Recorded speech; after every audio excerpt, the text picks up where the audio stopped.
ancestors were inclined to basically binge on whatever high calorie, high sugar starch, and more than likely they were eating starches, starchy tubers, back, thousands and thousands of years ago.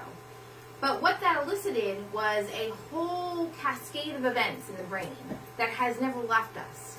So our ancestors back then were, searching for food wherever they could get it. Now, everywhere we turn, we got, candy bars. You go into Staples. I'm getting ink, and there's like potato chips. I'm like, what's going on here? This is an office supply store. And so we're surrounded by food. It's not hard to come by any longer. And so when we're eating these high calorie, highly refined sugars, what happens is a signal is sent to the brain. So our tongues taste that sweetness, and sweet foods taste delicious. Why? Because our ancestors knew that sweet foods more than likely weren't poisonous. So eat more of that sweet stuff.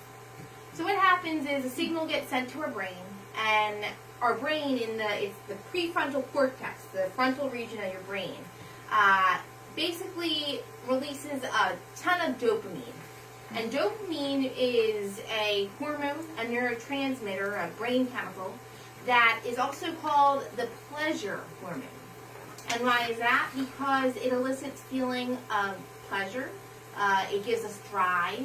It gives us the motivation to get up and go. And who doesn't like the feeling of pleasure versus pain?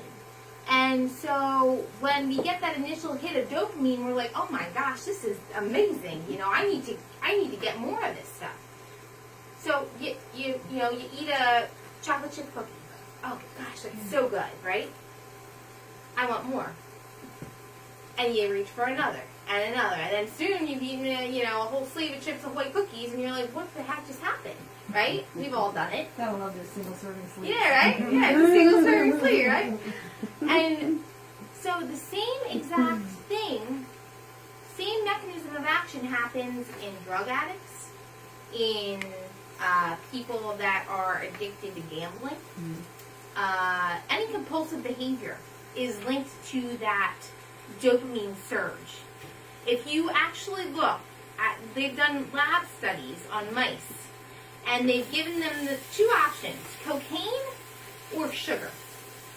Not only do the mice choose sugar more than the cocaine, but they will do more in terms of detrimenting their own health to get to that sugar.